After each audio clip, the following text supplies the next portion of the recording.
ராஜேஷ், மக்கள் அங்கே அதிக அளவில் நிவாரணத் தொகை வாங்குவதற்காக கூடியிருக்கிற சூழலை நம்ம பார்க்குறோம். பாதுகாப்புக்காக அங்கே என்னென்ன ஏற்பாடுகள் செய்யப்பட்டிருக்கு?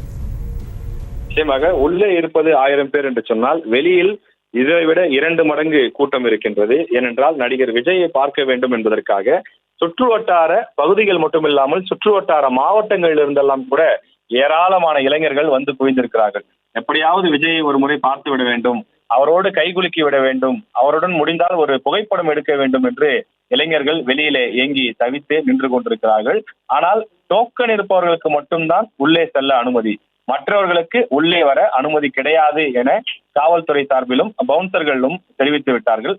அதனால் அவர்களால் செல்ல முடியாத ஒரு நிலை இருக்கின்றது. ஒரு சிலர் காம்பவுண்ட் சுவர் ஏறி குதித்தும் உள்ளே வருவதற்கு முயற்சி செய்தார்கள். ஆனால் அதற்கும் கூட வழி இல்லாத ஒரு சூழல் ஏற்பட்டிருக்கின்றது. நடிகர் விஜய் பொறுத்தவரையிலே உள்ளே நிவாரணப் பணிகள் வழங்கக்கூடிய அந்த நிகழ்ச்சியில் ஈடுபட்டிருக்கிறார். வெளியில் இருக்கக்கூடிய அந்த ரசிகர்கள் உள்ளே வராமல் இருக்கவும், இந்த கூட்டத்தை கட்டுப்படுத்தி எந்த விதமான அசம்பாவிதமும் ஏற்பட்டுவிடக் கூடாது என்பதற்காக காவல்துறை அந்த ஏற்பாடுகளையும் செய்திருக்கிறார்கள். அதே போல மக்கள் இயக்கத்தின் சார்பில் பிரைவேட் பவுன்சர்ஸும் வரவழைக்கப்பட்டு அவர்களும் தொடர்ந்து ரசிகர்களை கட்டுப்படுத்தக்கூடிய அந்த பணிகளிலே ஈடுபட்டிருக்கிறார்கள். நிகழ்ச்சி நெல்லையில் நடைபெற்றாலும் மற்ற மாவட்டங்களிலிருந்து விஜயை காண்பதற்கு ஏராளமான ரசிகர்கள் வந்திருக்கிறார்கள். குறிப்பாக அவர் தூத்துக்குடி விமான நிலையத்தில் வந்து இறங்கிய உடனே அந்த விமான நிலையத்திலேயே ஏராளமான ரசிகர்கள் அவரை சூழ்ந்து கொண்டு அவரிடம் புகைப்படம் எடுக்க முற்பட்டார்கள்.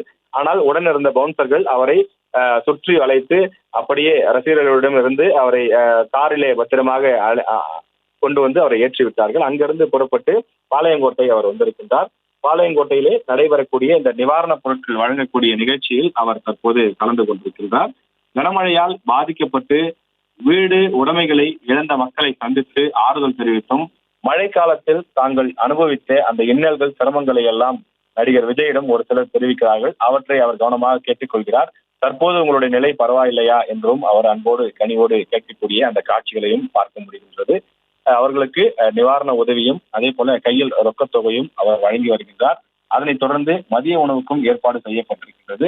மக்கள் இயக்கத்தின் சார்பில் சமீப காலமாக பல்வேறு உதவிகள், பல்வேறு நலத்திட்ட பணிகள் போன்றவை எல்லாம் செய்யப்பட்டு வருகின்றது. நாம் முன்பே குறிப்பிட்டது போல நடிகர் விஜய் விரைவில் அரசியலுக்கு வருவார் என்று கூறப்படுகின்றது.